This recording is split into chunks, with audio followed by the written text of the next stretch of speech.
لا حول ولا قوة إلا بالله العلي العظيم.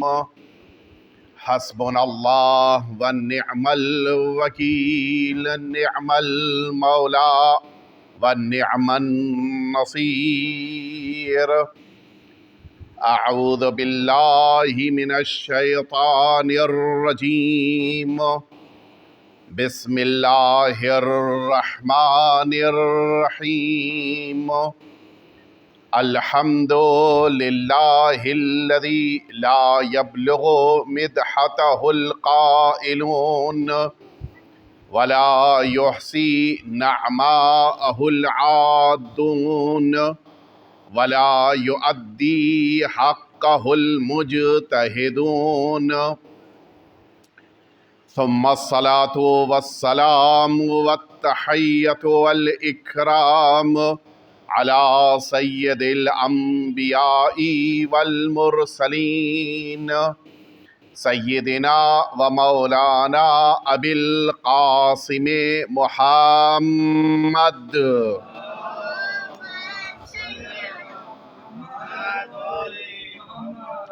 صلى الله عليه وعلى أهل بيته الأطيبين الأنجبين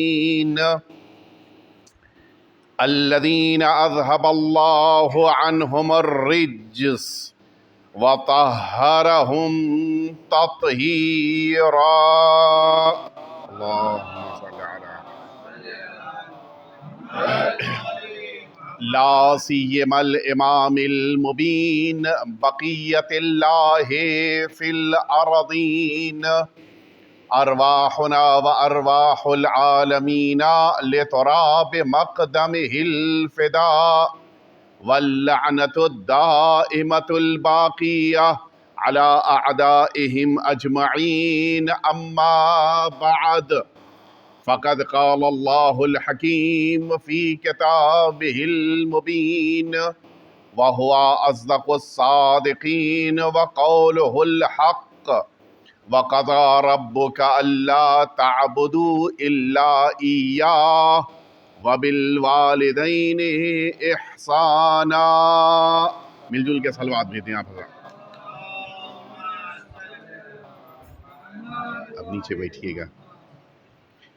آپ سبھی حضرات سے بسط ادب التماس ہے کہ ایک دفعہ سورہ حمد اور 3 دفعہ سورہ توحید کی تلاوت فرما کے مرحوم و مغفور سید ظفر عباس ابن مرحوم و مغفور نور الاسلام مرحوم کی روح پرفتوح کو اور ان کے خاندان کے تمام مرحومین کو ایصال فرما دے.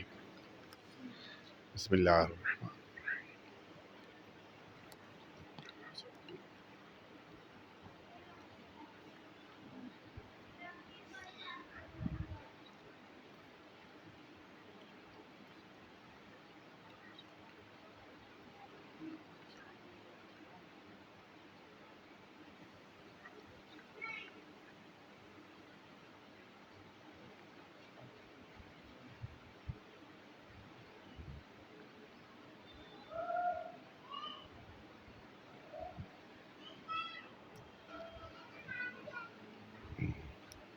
آپ حضرات بھی تھوڑا صلوات بھیجتے ہوئے آگے سمٹ آئیے تو بہتر طریقے سے بات پہنچائی جا سکے.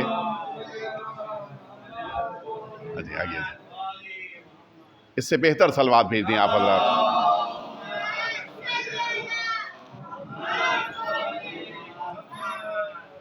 عزیزان محترم، ایک والد کے ایصال ثواب کی مجلس بچوں نے اولاد نے رکھی ہے، اور ظاہر ہے کہ مجلسوں میں ایصال ثواب کے درمیان وہ باتیں بھی ذکر ہونی چاہیے کہ جن کے ذریعے سے وہ ذمہ داریاں جو اولاد کے لیے قرار دی گئی ہیں اپنے والد کے متعلق، ان ذمہ داریوں پر بھی ہم عمل پیرا ہو سکیں. لہٰذا اس مجلس میں بھی گفتگو آپ کے سامنے یہی عرض کرنی ہے کہ والد کی کیا ذمہ داریاں، والد سے متعلق اولاد کی کیا ذمہ داریاں قرار دی گئی ہیں. حقیقت یہ ہے کہ اللہ رب العزت نے جو نظام اس کائنات میں قرار دیا ہے، اس نظام میں ایک دنیا میں آنے والا بچہ ماں اور باپ کے ذریعے سے اس دنیا میں آتا ہے۔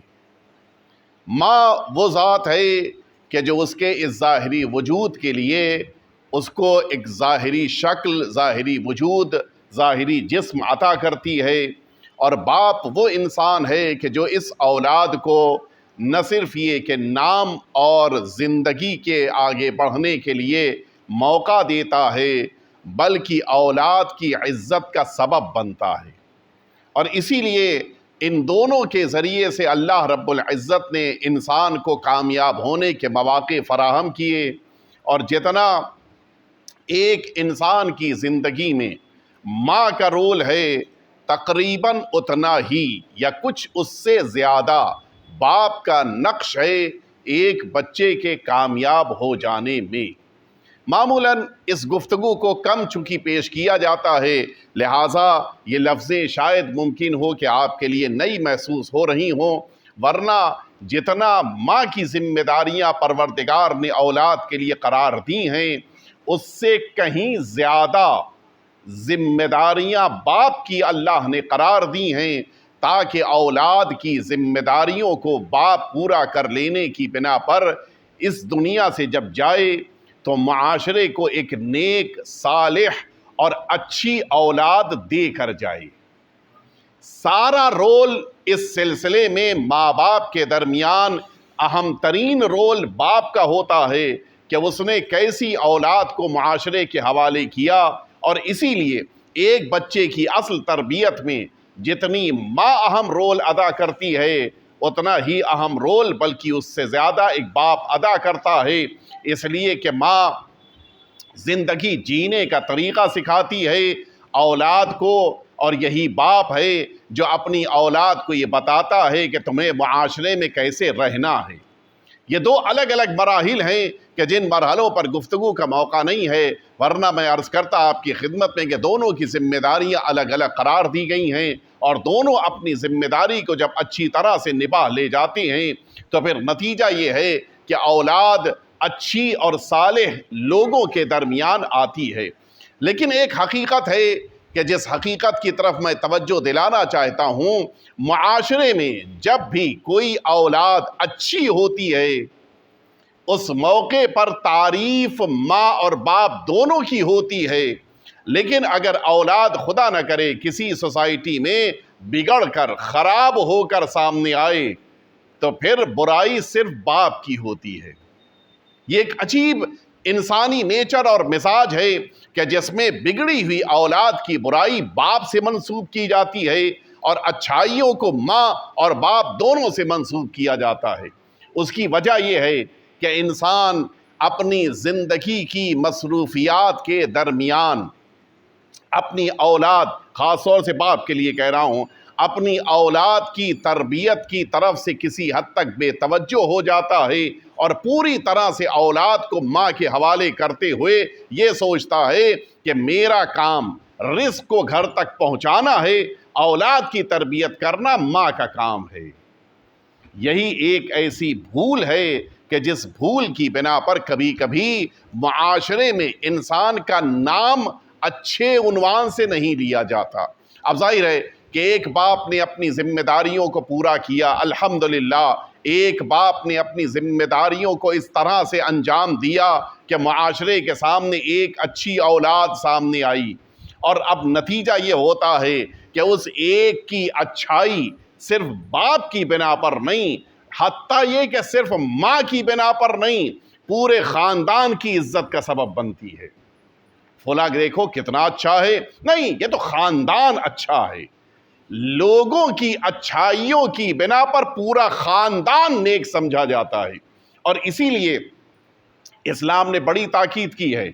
اپنے کو انسان یہ سوچتا ہے کہ میں کچھ کروں تو کوئی کیا سوچتا ہوگا، اس سے میرا کیا تعلق ہے، جبکہ حقیقت یہ ہے کہ انسان کے ہر عمل پر جتنا وہ خود نہیں دیکھتا اس سے کہیں زیادہ دوسرے اسے دیکھ رہے ہوتے ہیں۔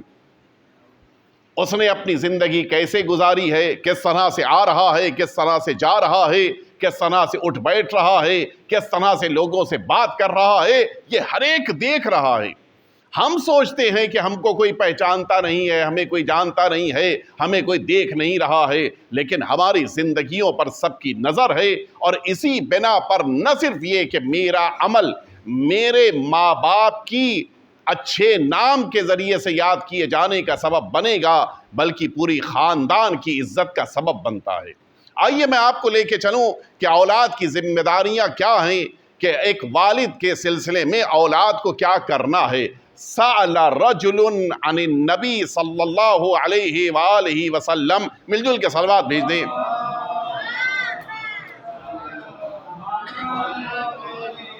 عن حق الوالد علی ولدہ، ایک شخص نے آ کر حضور ختمی مرتبہ صلی اللہ علیہ وآلہ وسلم سے، اب یہاں سے میں پوری توجہ آپ کی چاہوں گا، آپ سے یہ بات دریافت کی کہ اے اللہ کے رسول یہ فرمائیے کہ اولاد پر والد کا حق کیا ہے۔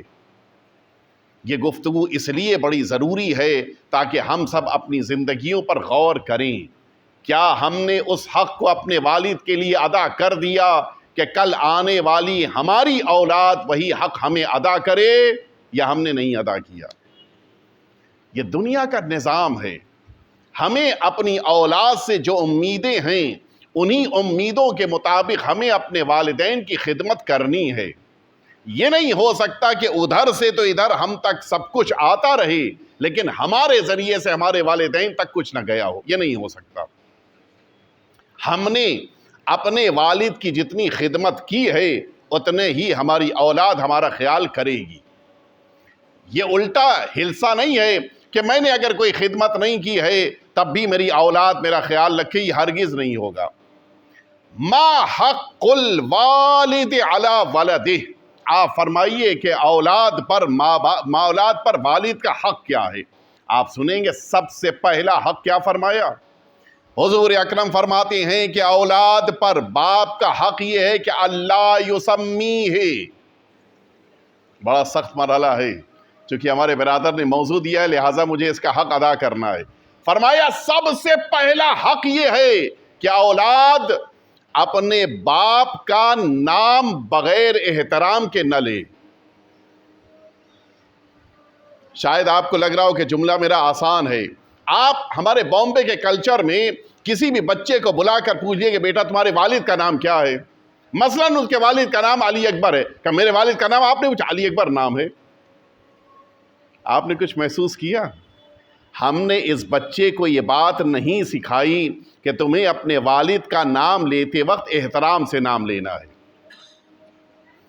اپنے ٹیچر کا نام لے گا فلاں سر کہہ کے نام لے گا، حتیٰ کسی پڑوسی کا نام لے گا فلاں انکل کہہ کے نام لے گا، لیکن باپ کا نام نہ مسٹر ہے نہ صاحب ہے، کوئی احترام نہیں۔ یہ ہم نے بچے کو کلچر دیا یا نہیں دیا؟ ہم نے اس کو کلچر ہی نہیں دیا۔ آپ کسی بھی ایک بچے سے بلا کر پوچھ لیجئے کہ تمہارے والد کا نام کیا ہے، میں نے جیسا مثال دی علی اکبر اگر نام ہے، کہ والد کا نام علی اکبر ہے، جناب علی اکبر صاحب کچھ تو کہنا چاہیے تھا۔ اللہ یسمی ہے، حضور اکرم فرما رہے ہیں کہ اولاد پر سب سے پہلا حق یہی ہے کہ اولاد اپنے والد کا نام احترام کے ساتھ لے۔ یہ کون سا احترام ہے کہ سب کچھ رسپیکٹ ہے لیکن والد کا رسپیکٹ نہیں ہے؟ ہم نے ان علماء کو دیکھا ہے کہ جن علماء کے سروں پر امامہ ہے اور جن کا عالم یہ ہے کہ آج وہ اس درجے پر ہیں کہ پورا معاشرہ انہیں آیت اللہ کہتا ہے، اس کے باوجود اگر ایک عام قسم کے ان کے والد کہ جن کے پاس حوزے کا علم نہیں ہے، جن کے پاس امامہ نہیں ہے، جو واقعی طور کے اوپر حجت الاسلام بھی نہیں ہے، اس کے باوجود وہ آیت اللہ بیٹا اپنے باپ کے احترام میں اپنی جگہ سے اٹھ جاتا ہے جب وہ عام قسم کے والد اس کے اندر آتے ہیں۔ یہ احترام ہے، یہ اصل احترام۔ وَاللَّهُ يُسَمِّيهِ، نام لیتے وقت مکمل احترام کیا جائے، یہ ہم سب کی ذمہ داری ہے۔ ہم جس موقع کے اوپر اپنے والد کا انٹروڈکشن کرا رہے ہوں، نام کے موقع پر ہم کو احترام سے نام لینا ہے۔ یہ اسلامی کلچر ہمارے درمیان ہونا چاہیے۔ آپ جانتے ہیں کہ سارے اسلامک کلچر میں ایک نام جو استعمال کیا جاتا تھا وہ نام کس لیے تھا؟ احترام کے لیے تھا۔ وہ نام کسی بھی بیٹے کے نام سے پہلے ابو لگا کر، ابو زید مثلاً، کیوں یہ ابو زید کہا گیا؟ تاکہ اس کا نام احترام سے لیا جائے۔ آج بھی آپ ایران چلے جائیے، عراق چلے جائیے، والد کا نام بغیر احترام کے نہیں لیں گے۔ ہم نے اپنے کلچر کو، جو اسلامک کلچر تھا، اسے آج تبدیل کر دیا۔ ہمیں یہ تو سکھانا چاہیے اپنے بچوں کو۔ اگر مجلسوں میں یہ بات نہیں بیان کی جائے گی تو بچہ کہاں سے سیکھے گا کہ ہمیں اپنے والد کا نام احترام سے لینا ہے؟ فرمایا دوسرا حق اولاد پر والد کا یہ ہے کہ وَأَن لَا يَمْشِي بَيْنَ يَدَيْهِ، اپنے والد سے آگے نہیں چلنا ہے۔ آپ ٹھیک ہے، ہو سکتا ہے کہ آج پڑھ لکھ کے ماشاءاللہ سے جج ہو گئے، والد صاحب تو ابھی ظاہر ہے کہ وہ کسان، کھیتی باڑی کرنے والے عام انسان ہیں۔ اب ایک موقع ایسا ہے کہ جج صاحب بھی چلے جا رہے ہیں، ان کے والد صاحب جو کسان ہیں وہ بھی چلے جا رہے ہیں۔ آپ دیکھ لیجئے آگے کون چل رہا ہے، پیچھے کون چل رہا ہے۔ لوگوں کو چلنے کے انداز سے پتہ چل جانا چاہیے کہ ان کے درمیان والد کون ہیں، ان کے درمیان بیٹا کون ہے۔ اگر بیٹا آگے چل رہا ہے اور والد پیچھے چل رہے ہیں، نتیجہ کیا ہوگا؟ لوگوں کے ذہن میں کیا تصور ہوگا؟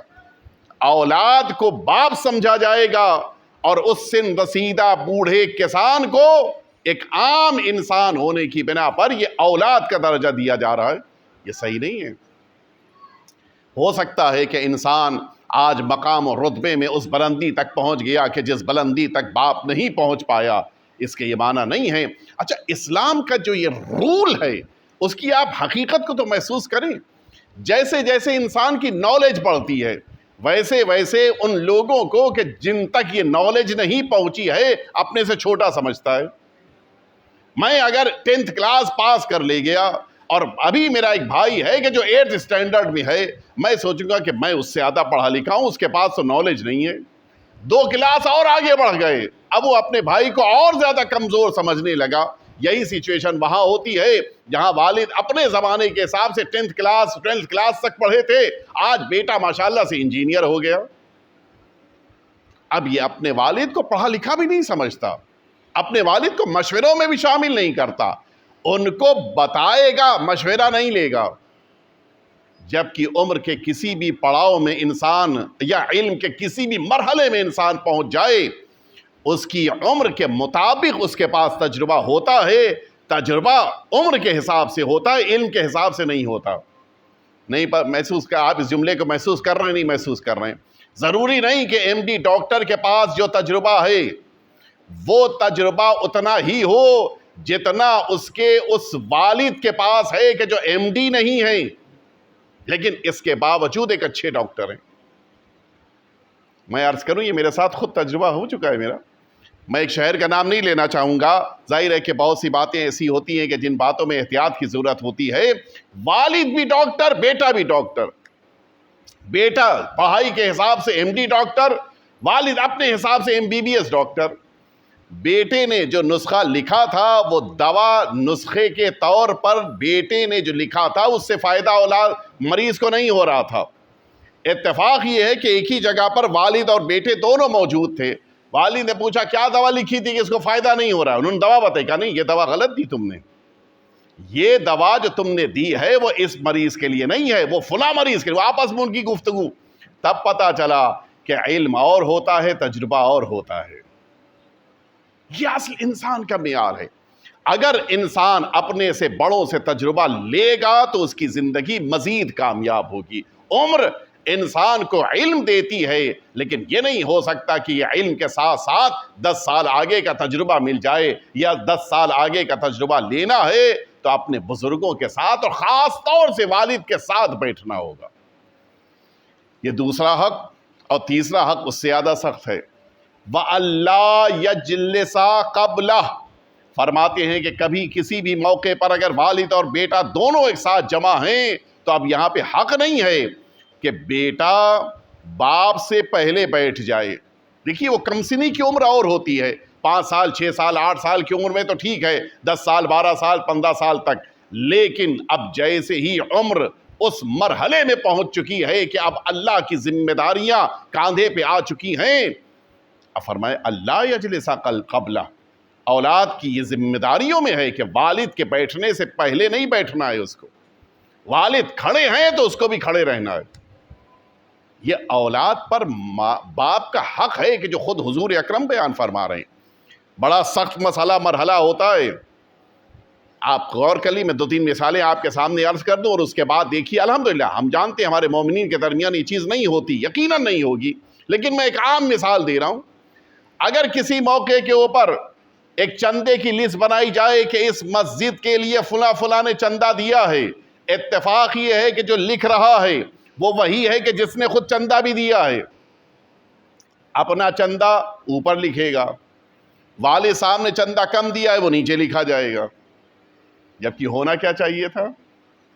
میں نے ایسے بزرگوں کو دیکھا ہے کہ جو والد کے احترام میں وہ رقم جو انہیں دینی تھی، چونکہ وہ زیادہ رقم تھی، وہ رقم جو انہیں دینی تھی وہ انہوں نے والد کے نام سے اوپر لکھی، اور جو رقم ان کو دینی تھی جو زیادہ تھی لیکن والد کے مقابل میں ظاہر ہے کہ احترام برقرار رکھنا تھا، اور والد کی رقم کم تھی، جو رقم والد دینے والے تھے وہ رقم کم تھی، لہٰذا اپنے نام کے بعد انہوں نے لکھا اس رقم۔ یہ ہے انسان کو اس بات کا بھی خیال رکھنا چاہیے، خاص طور سے جس موقع کے اوپر ایصال ثواب کی لسٹ تیار کی جائے، اس ایصال ثواب کی لسٹ میں اولاد کا نام بعد میں ہونا چاہیے، والد کا نام پہلے ہونا چاہیے۔ اس کا خیال رکھنا ہے ہم کو۔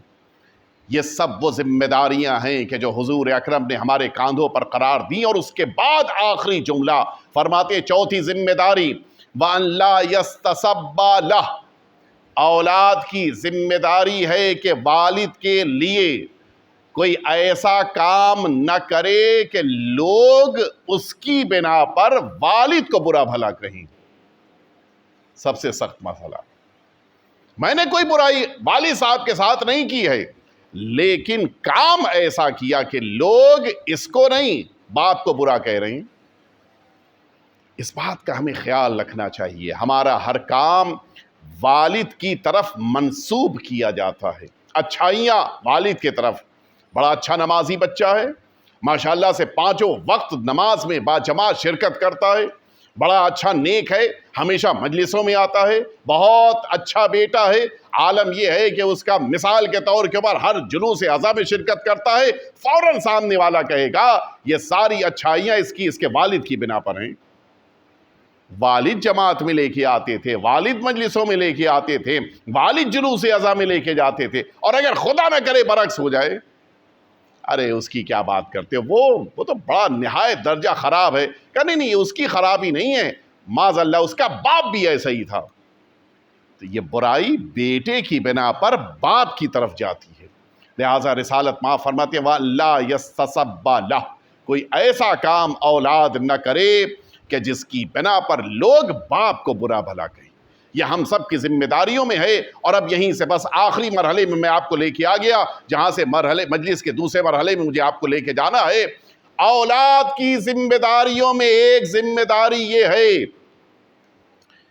کہ والد کے دنیا سے چلے جانے کے بعد دنیا میں مصروف ہو جانے کی بنا پر اپنے والد کو فراموش نہ کرے۔ ایصال ثواب کے موقع پر، وہ موقع کہ جہاں اپنے والد کو ثواب پہنچایا جا سکتا ہو، ان ساری جگہوں پر اپنے والد کو یاد رکھنا ہے، اور بڑا آسان طریقہ ہے۔ اسلام جتنی وسعت دیتا ہے دنیا میں کوئی مذہب اتنی وسعت نہیں دیتا۔ میں ایک چھوٹی سی مثال دوں آپ کی خدمت میں۔ مثال کے طور پر آپ اگر کسی موقع پر کسی گھر میں دعوت میں جائیں، اور اس دعوت میں آپ ہیں اور میزبان ہیں، اور وہاں پہ مثال کے طور پر 10 روٹیاں ہیں، یہ 10 روٹیاں جب بٹیں گی تو مہمان کو 5 مل جائے گی، میزبان کو 5 مل جائے گی، لیکن اگر یہ مہمان اپنے ساتھ 2 اور ساتھیوں کو لے آیا تو اب اس مہمان کو 5 روٹی نہیں مل پائے گی، نتیجہ کیا ہوگا؟ ہر ایک کو 2.5 روٹی ملے گی۔ توجہ ہے نہیں ہے؟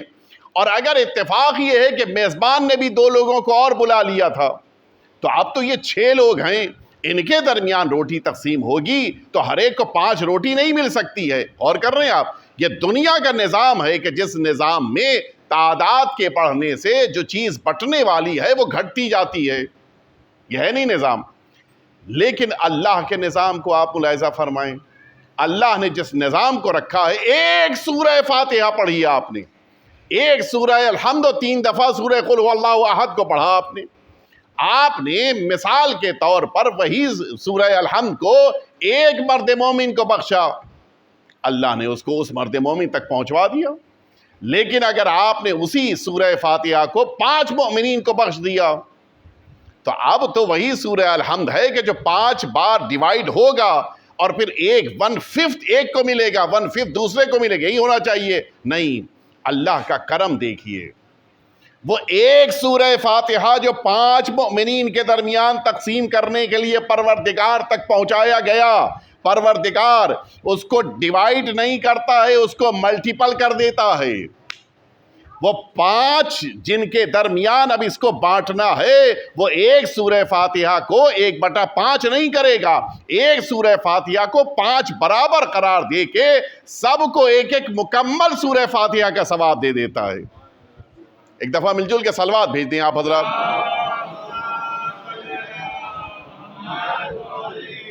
اب نتیجہ کیا ہے, آپ جس موقع کے اوپر اپنی نیکیوں میں والد کو بھی شامل کر لیجئے. میں آج نماز شب پڑھ رہا ہوں اور اس نماز شب کا ثواب میں اپنے والد کو دے رہا ہوں. نتیجہ کیا ہوا, وہ ایک نماز شب ہے کہ جس کو پروردگار نے 2 برابر کر دیا. ہم نے اپنے دادا کو بھی شامل کر لیا, اس ایک نماز شب کو پروردگار نے 3 برابر کر دیا. ہم نے مثلاً اپنے رشتہ داروں میں کوئی اور انتقال کر گیا تھا, اسے بھی شامل کر لیا, پروردگار نے اس کے حساب سے بھی اس کے ثواب کو بڑھا دیا. یہ تو کرم پروردگار ہے. وہ ثواب کو کم نہیں کرتا, بلکہ جتنا زیادہ بڑھتا جائے اتنا ہی زیادہ پروردگار ان کے درمیان تقسیم کر دیتا ہے. اس لطف پروردگار, اس کرم پروردگار کا ہم سبھی کو فائدہ لینا چاہیے. جتنی نیکیاں واجبات کے علاوہ جتنے مستحبات ہم انجام دے رہے ہیں, مجلسوں میں شرکت کر رہے ہیں, والد کو شامل کر لیں. قرآن مجید پڑھ رہے ہیں, والد کو شامل کر لیں. مسائل پہ گریہ کر رہے ہیں, والد کو ثواب ایصال ثواب کر دیں. جلوس میں شرکت کر رہے ہیں, ہم والد کو ثواب دے دیں. جماعت جو مستحب ہے اس میں شرکت کر رہے ہیں, والد کو ثواب ہدیہ کر دیں. یہ انسان کے لیے بڑا آسان ہے. زیارتوں پہ خاص طور سے جانے والے افراد اپنی زیارتوں میں اپنے والد کو ضرور شامل کریں. آپ سنیں, یقیناً آپ نے ایک عظیم الشان شخصیت جن کا نام اس لیے بڑی اہمیت رکھتا ہے کہ آپ لوگوں کے درمیان ان کی ایک عظیم تفسیر موجود ہے, اور اس تفسیر کی عظمت اتنی زیادہ ہے کہ جب یہ لکھی گئی تھی تو یہی ایک شیعہ عالم کی لکھی ہوئی تفسیر جب جامعۃ الازہر پہنچی, مصر میں ہے, جامعۃ الازہر پہنچی ہے, 2 لیٹر موجود ہیں.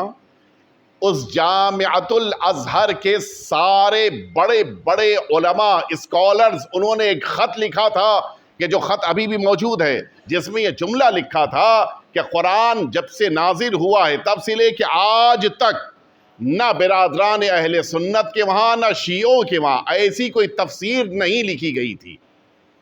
اتنی قیمتی تفسیر. آپ اسی سے محسوس کریں کہ ہمارے پاس کتنا عظیم سرمایہ ہے کہ جو اہل بیت اطہار کی عطا کردہ معلومات اور اہل بیت اطہار کی تفسیر کی بنا پر یہ کتاب کی شکل میں ہمارے پاس موجود ہے. کتاب کا نام ہے المیزان. آپ لوگوں نے نام سنا ہوگا یقیناً. اس کے رائٹر ہیں علامہ سید محمد حسین طباطبائی علیہ رحمت والرضوان. بڑے جلیل القدر عالم دین تھے, عظیم مفسر تھے, عظیم شخصیت تھی. ان کے بارے میں یہ واقعہ ملتا ہے جو اس لیے میں عرض کر رہا ہوں تاکہ ہم سب بھی محسوس کریں کہ کتنی امیدیں ہم سب سے ہمارے مرحوم والد کی ہوتی ہیں اگر ہم کوئی نیک کام کر رہے ہوں. علامہ سید محمد حسین طباطبائی علیہ رحمت والرضوان اس حوزہ علمیہ قم میں مقیم تھے, اور ان کے بھائی اس زمانے میں تبریز میں رہتے تھے. ان کا اصل وطن تبریز تھا. تبریز میں ان کے بھائی رہتے تھے, ان کا نام محمد حسن تھا.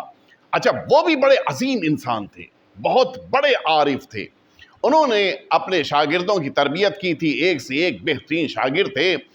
ایک بار ان کا قم خط آیا اپنے بڑے بھائی محمد حسین, یہ بڑے تھے اور وہ چھوٹے تھے, حسن تھے لیکن یہ حسین بڑے تھے ان کے پاس خط آیا کہ بھائی میرے شاگرد نے ایک عمل کے ذریعے سے میرے والد کو خواب میں دیکھا ہے, اور انہوں نے یہ بات کہی ہے کہ میں اپنے بیٹے محمد حسین سے خوش تو ہوں, لیکن اس کے ایک عمل کی بنا پر میں اس لیے ناراض ہوں کہ اس عمل میں میرے اس بیٹے نے مجھ کو شامل نہیں کیا ہے.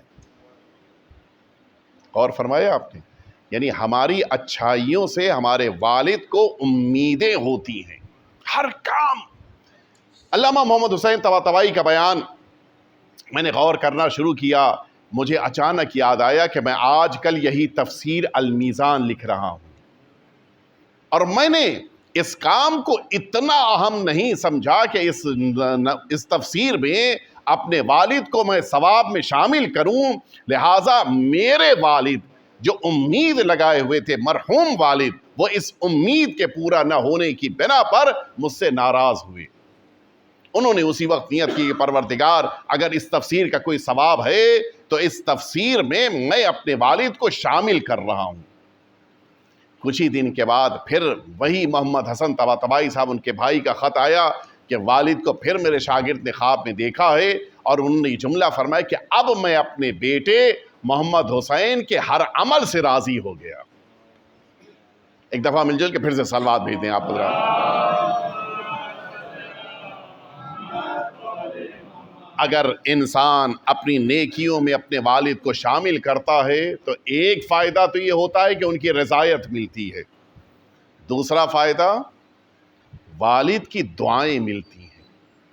خاص طور سے اگر انسان اپنے اس والد کی خدمت کر رہا ہے کہ جنہوں نے اپنی پوری زندگی لگا دی ہو اپنی اولاد کے لیے, اور خاص طور سے ایسے افراد کے جن کے والد عالم گزرے ہوں, ان کے لیے تو بہت درجے ہیں. آپ سنیں, اسی حوض علمیہ قم میں ایک بزرگ عالم دین گزرے ہیں, آپ حضرات نے یقیناً جو اس عمر کے ہیں انہوں نے سنا ہوگا, اس حوض علمیہ قم میں آیت اللہ العظمیٰ سید مرعشی نجفی, سید شہاب الدین مرعشی نجفی, وہ افراد جو 92 سے پہلے قم گئے ہوں گے زیارتوں کے لیے, انہوں نے قم میں نماز پڑھی ہوگی آیت اللہ مرعشی نجفی کے پیچھے, وہ حرم میں جماعت پڑھاتے تھے, بڑے عظیم انسان تھے. ہمارے اسی ہندوستان میں آیت اللہ سید علی نقی نقن صاحب مرحوم کے ساتھیوں میں تھے, بڑے جلیل القدر یہ بھی, اور وہی بڑے جلیل القدر عالم دین تھے. انہوں نے ایک واقعہ نقل کیا, انہوں نے یہ بات کہی, بڑی عظیم شخصیت تھے, علم الانساب میں بے مثال تھے, دنیا میں جتنے بھی سادات کی نسل گئی ہے سب کے بارے میں تفصیل سے خبر رکھتے تھے, بڑی عظیم شخصیت تھے. انہوں نے کہا کہ آج میں خود اپنی زندگی میں ایک انسان اس درجے پر پہنچ جائے کہ جس کی ملاقات اپنے زمانے کے امام سے 3 بار ہو, آپ ذرا سوچیں کتنی بڑی شخصیت ہوگی. خود آیت اللہ العظمیٰ مرعشی نجفی کی ملاقات 3 بار ہوئی ہے اپنے امام سے. کیا درجہ رہا ہوگا, کیا رتبہ اللہ نے دیا. انہوں نے ایک جملہ لکھا ہے کہ آج میں جتنی بھی بلندی تک پہنچا ہوں اس میں میرا خود کا کوئی رول نہیں ہے. بہترین استاد تھے, بہترین مفسر تھے, بہترین عالم تھے, بہترین کتاب سمجھنے اور سمجھانے والے تھے. جتنی کتابیں آج دنیا کی سب سے بڑی شیعہ لائبریری آیت اللہ العظمیٰ مرعشی نجفی کی قم میں ہے, سب سے بڑی لائبریری ہے. دنیا کی کوئی کتاب شیعوں کے بارے میں ہے آپ دیکھ لیے وہاں پہ موجود ہے, بڑی اہم لائبریری ہے ان کی. اور انہوں نے اکثر کتابوں کے اوپر لکھا ہے کہ آپ اس جملے کو بھی سنیں تاکہ محسوس ہو کہ علماء نے کیا خدمت کی ہے. اس زمانے میں کتابوں کا خریدنا آسان نہیں تھا, طالب علمی کے دور سے کتابیں خرید رہے تھے. بعض کتابوں کے شروع میں لکھا ہے کہ یہ کتاب میں نے 1 مہینے کے روزے کی رقم ملنے پر خریدا. بعض کتابوں کے شروع میں لکھا ہے کہ میں نے 1 سال نماز پڑھ کر, نماز اجارہ, جو رقم ملی اس رقم سے یہ کتاب خریدی ہے. کوئی کسی کے اندر اتنا حوصلہ کہ جو اتنی محنت کرنے کے بعد جو رقم ملے اس رقم کو کتاب خریدنے پہ خرچ کر دے. آج کل تو فری میں بھی کتاب مل رہی ہو تو لوگ عجیب ماحول بن چکا ہے. اب تو مجلس چہلم میں جو کتابیں بٹتی ہیں آپ کچھ دنوں بعد علاقے کی مسجد میں جا کر دیکھ لیجئے وہ کتابیں گھر سے دوبارہ مسجد میں لا کے رکھ دی گئی. کیوں؟ پڑھنے والا نہیں ہے کوئی. حتیٰ خود اب ہندی زبان میں بھی جو کتابیں مذہبی چھپتی ہیں لوگ اسے بھی پڑھنے پہ تیار نہیں. اردو کی کتاب اور عربی فارسی کتاب پڑھنا تو بہت دور کی بات ہے، جبکہ کتابیں ہمارا سرمایہ ہیں، انہیں پڑھنا چاہیے. آیت اللہ العظمیٰ مراشی نجفی نے لکھا کہ آج میں جہاں بھی پہنچا ہوں اس منصب اور منزل تک میرے پہنچنے کی وجہ میرا کوئی رول نقش نہیں ہے، بلکہ یہ صرف اور صرف میرے والد کی دعا ہے. والد نے دعا دی تھی اور آج میں یہاں تک پہنچا ہوں کہ مجھے وقت کے امام نے 3 دفعہ ملاقات کا شرف دیا ہے. دعا کیا تھی؟ آیت اللہ العظمیٰ سے شہاب الدین مراشی نجفی کے والد اپنے زمانے کے بڑے بزرگ عالم دین گزرے ہیں، اور اگر آپ حضرات نے خود، میں نے بھی عرض کیا متعدد موقعوں پر، یہ واقعہ آپ نے سنا ہوگا، یہ جو شہزادی قم کا درجہ اور شہزادی قم کی بارگاہ کو جناب سید عالمیان صدیقہ طاہرہ حضرت فاطمۃ الزہرا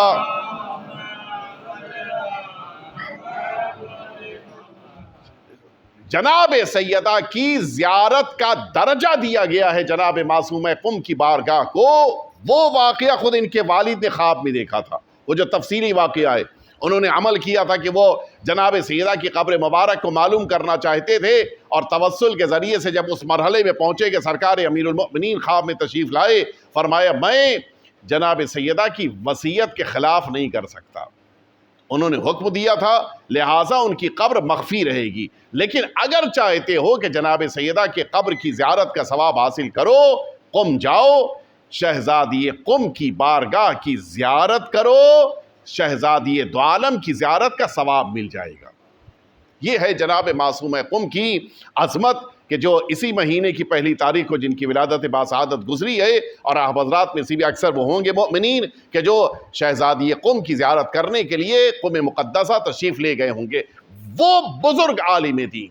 اب سنیں واقعہ آیت اللہ العظمیٰ مراشی نجفی کا بیان کہ میں اپنے والدین کے ساتھ جب چھوٹے تھے کہ جس دعا کی بنا پہ آج اس عظمت پر فائز ہوئے، کہ میں اپنے والدین کے ساتھ وہ بچپنے کے زمانے میں تھا، اور عالم یہ تھا میرا کہ میں اپنے والدین کی خدمت میں ہماتن مصروف رہتا تھا.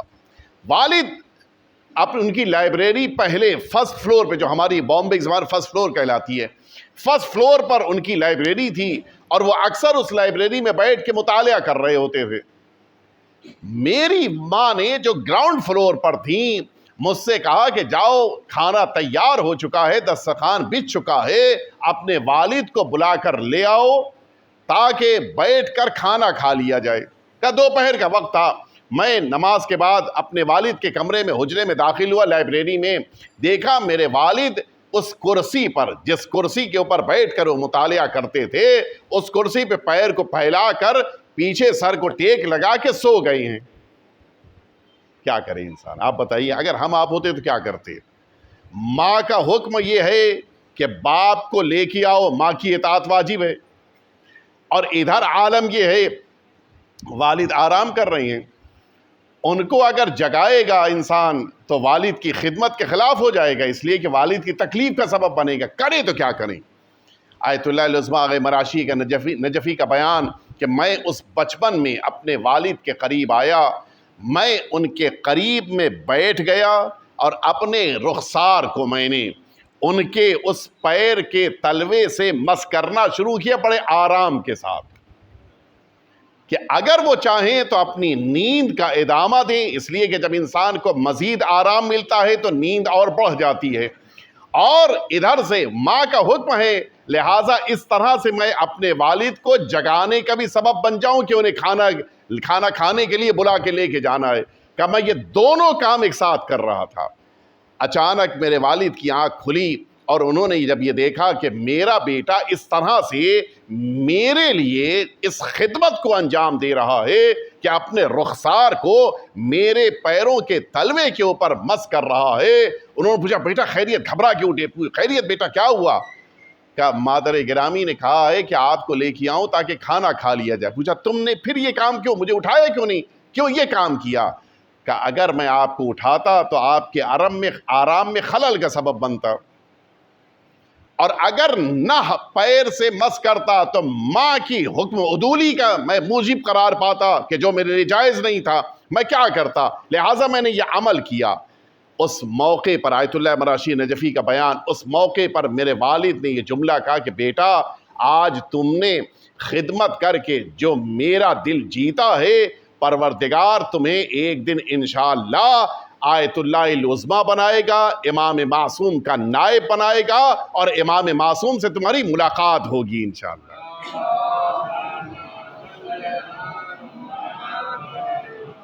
یہ جتنا کچھ آج میں یہاں پر پہنچا ہوں وہ اپنے والد کی دعا کی بنا پر پہنچا۔ میں بس آخری مرحلے تک آپ کو لے کے آ گیا، میری گفتگو مکمل ہو گئی۔ انسان کو اگر کامیاب ہونا ہے تو والد کی خدمت کرے، انسان اگر زندگی میں ترقی چاہتا ہے اپنے والدین اور خاص طور سے والد کی رضایت کو حاصل کرے، بڑا اہم مرحلہ ہوتا ہے۔ انسان کبھی کبھی اپنے والد کے لیے غیر ارادی طور پر تکلیف کا موجب بن جاتا ہے۔ میں جانتا ہوں کہ بعض افراد کے لیے جملہ سخت ہے، میں جانتا ہوں کہ بعض افراد کے لیے یہ جملہ ہو سکتا ہے کہ ناپسندیدگی کا سبب بنے، لیکن ایک حقیقت ہے کہ زندگی کی بہت سی مشکلات ہیں کہ جو اس بنا پر آتی ہیں کہ انسان نے اپنے والدین اور خاص طور سے اپنے والد کے احترام کو باقی نہیں رکھا۔ معمولی بات نہیں ہے، اللہ نے ایک نبی کی نسل سے نبوت کو اٹھا لیا صرف اس بنا پر کہ انہوں نے اپنے والد کا احترام مد نظر نہیں رکھا۔ میں تفصیل میں نہیں جاؤں گا، آپ حضرات بخوبی جانتے ہیں۔ اتنا اللہ کو پسند ہے کہ اولاد اپنے والد کا احترام باقی رکھی۔ بس آخری جملہ اور زحمت کو مکمل کر رہا ہوں میں۔ ایک انسان، آج کل سبھی حج پہ گئے ہوئے ہیں ماشاءاللہ سے، یہاں سے ہمارے بامبے شہر سے بہت سے مومنین حج پہ گئے ہیں، اور جانا بھی چاہیے، حج واجبات میں سے ہے۔ کتنی زحمت ہوتی ہے، سب سے زیادہ مشکل عبادت ہے حج کرنا، سب سے مشکل ہے، وقت بھی زیادہ لگتا ہے، پیسہ بھی زیادہ لگتا ہے، اور زحمت بھی سب سے زیادہ ہے۔ معمولی بات نہیں، عرفات کے میدان میں جا کر بیٹھنا اس گرمی میں، شدید گرمی میں، پھر اس کے بعد مزدلفہ آنا، پھر اس کے بعد مینا جانا، مینا میں خود پتھر مارنا آسان کام نہیں ہے۔ یہ شیطان اتنی آسانی سے تو نہیں پتھر مارنے دے گا، کتنی زحمتوں کے بعد ایک انسان حاجی بنتا ہے۔ آپ سنیں گے پروردگار عالم نے جو اتنی زحمتوں کے بعد کسی انسان کو حاجی بن کے ثواب دیا ہے، اسی انسان کو پروردگار نے ایک یہی ثواب اتنی آسانی سے دے دیا ہے کہ جس کو ہم آپ سوچ بھی نہیں سکتے۔ سنیں گے، من زار قبر ابویہ او احدہما فی یوم الجمعہ او لیلتہا کتب لہ حجۃ مبرورہ۔ یہ روایت سنیں آپ، فرمایا جو اپنے والدین یا والدین میں سے کسی ایک کی بھی قبر پہ روز جمعہ یا شب جمعہ آ جائے، اس انسان کو پروردگار اس حج کا ثواب عطا کرتا ہے کہ جس کو اس نے قبول کر لیا ہو۔ ایک دفعہ مل جل کے صلوات بھیج دیں آپ حضرات۔ بڑا آسان ہے، سال میں ایک بار حج کر سکتا ہے انسان، وہ بھی پیسہ ہو تبھی۔ توجہ ہے، ہر ہفتے حج کا ثواب لے سکتا ہے اگر والدین یا والدین میں کسی ایک کی قبر پہ انسان چلا جائے، ہر ہفتے لے سکتا ہے، شب جمعہ، روز جمعہ، اور وہ بھی آپ حج کر کے چلے آئیے. ابھی انشاءاللہ یہی بقرعید کے بعد حاجیوں کا قافلہ واپس آنا شروع ہو جائے گا. آپ ایئرپورٹ پہ کھڑے ہو جائیے, کہیں ماشاءاللہ سے آپ حج قبول ہوا؟ کیا جواب ہوگا اس کا؟ میرا کام حج کرنا ہے, قبول کیا نہیں کہ تو اللہ جانے. کوئی حاجی غیر معصوم نہیں کہہ سکتا کہ اس کا حج قبول ہو گیا, لیکن والدین کی قبر پر جانے والی اولاد کو پروردگار اس حج کا ثواب دیتا ہے کہ جس کو اس نے قبول کر لیا ہے. عمل کرنا تو شاید پھر بھی آسان ہو, قبول کروانا اتنا آسان کام نہیں ہے. میرے پروردگار, حج تو اتنا مشکل ہے, یہ والدین کی قبر پہ جانے پر اتنا بڑا ثواب کیوں؟ شاید آواز قدرت آئے کہ میں انسانی مزاج جانتا ہوں. انتقال کے بعد 40ویں تک تو ہر روز آئے گا وہ قبر پہ, اور جہاں 40واں گزرا آپ تو کہیں شب جمعہ اس کو موقع ملا تو آ جائے گا, اور اگر 2-3 سال گزر گئے آپ تو بس شب برات میں آئے گا. ہوتا ہے نہیں ہوتا ہے؟ کتنی دور ہیں ہم لوگ. آرام باغ اور رحمت آباد کتنی دور ہے ہم سے, لیکن کتنی بار جاتے ہیں ہم. حتیٰ بعض تو ایسے, میں وہ لفظ نہیں کہنا چاہ رہا ہوں لیکن یہ کہہ سکتا ہوں کہ بے توفیق اولاد, بسا اوقات تو اتنی بے توفیق اولاد موجود ہیں. آرام باغ رحمت آباد جائیں گے, کسی کے دفن کے موقع پر تشییع جنازہ میں شرکت کرنے کے لیے جائیں گے, دفن کر کے واپس آ گئے, اسی قبرستان میں والد کی قبر, وہاں تک نہیں جاتے. ایسے بھی افراد ہیں. یہ بے توفیقی نہیں ہے تو کیا ہے؟ جہاں کھڑے ہو کر کی جانے والی دعاؤں کو پروردگار قبول کرتا ہے, جہاں پر جانے پہ پروردگار مشکلات کو آسان کر دیتا ہے, جہاں پہنچنے پہ پروردگار اپنے گھر کی زیارت کا ثواب عطا کر دیتا ہے, اسی قبر پہ جانے پہ تیار نہیں ہے.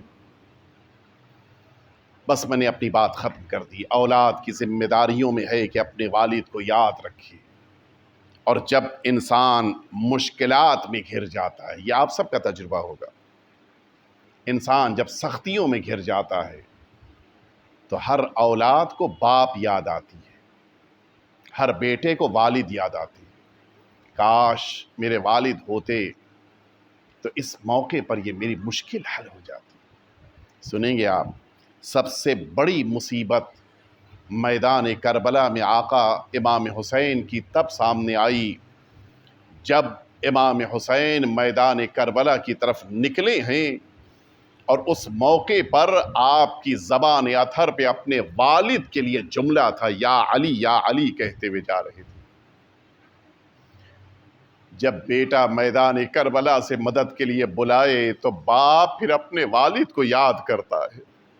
امام حسین میدان کربلا کی طرف بڑھ رہے تھے اور شاید آواز دے رہے تھے, بابا حسین جا رہا ہے, حسین اپنے بیٹے کے سرہانے جانے والا ہے, لیکن بابا اپنے بیٹے حسین کی مدد کیجئے گا.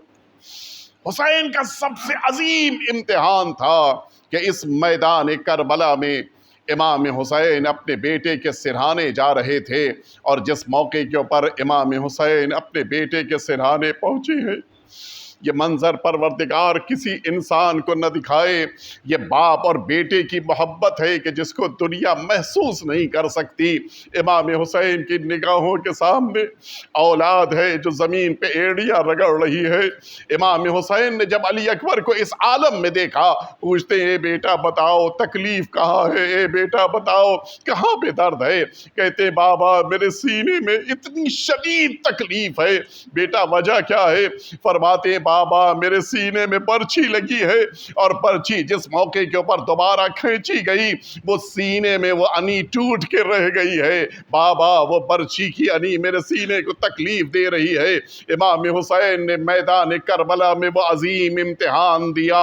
حسین میدان کربلا میں بیٹھے, اپنے بیٹے کے قریب بیٹھ کر حسین نے, اب وہ انداز ہے کہ امام حسین کا ایک ہاتھ علی اکبر کے سینے پہ ہے, دوسرا ہاتھ علی اکبر کے سینے کے اندر داخل کیا، آواز دے رہے تھے یا علی یا علی، اے بابا حسین کی مدد کیجئے۔ اور اب جو برچھی کی علی حسین نے کلیجے سے نکالی، انداز یہ تھا کہ حسین یا علی کہہ رہے تھے، اور ادھر علی اکبر کی آنکھیں بند ہو رہی تھیں۔ اے بابا اب علی اکبر جا رہا ہے، اے بابا علی اکبر کی طرف سے خدا حافظ۔ حسین کی نگاہوں کے سامنے بیٹے نے آخری سانس لی ہے، حسین نے علی اکبر کے سینے پہ، علی اکبر کے چہرے پہ چہرہ رکھ دیا، فرماتے ہیں علی الدنیا بعدک العفا یا بنی، اے بیٹا اب تمہارے بعد حسین زندہ نہ رہے گا، اب حسین کی دنیا تاریک ہو گئی۔ لیکن سنو، حسین نے ایک امتحان اور دیا۔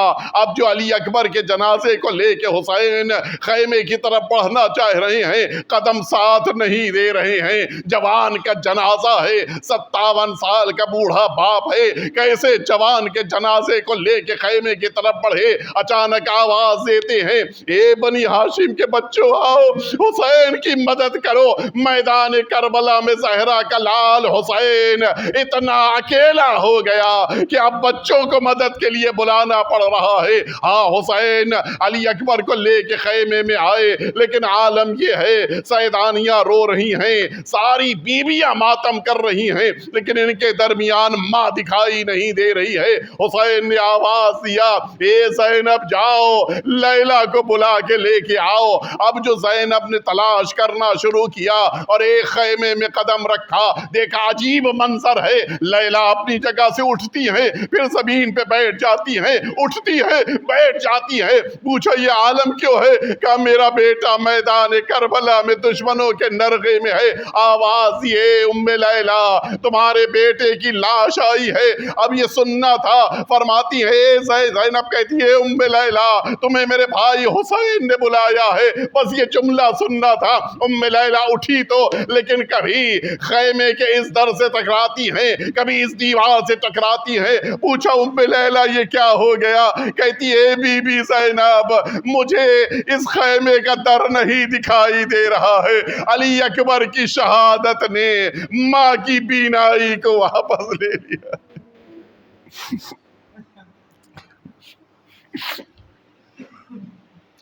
الا لعنت اللہ علی القوم الظالمین وسیعلم الذین ظلموا ای منقلب ینقلبون الہی بحق الزہراء وابیہا وبعلہا وبنیہا والسر المستودع فیہا ان تصلی علی محمد وآل محمد۔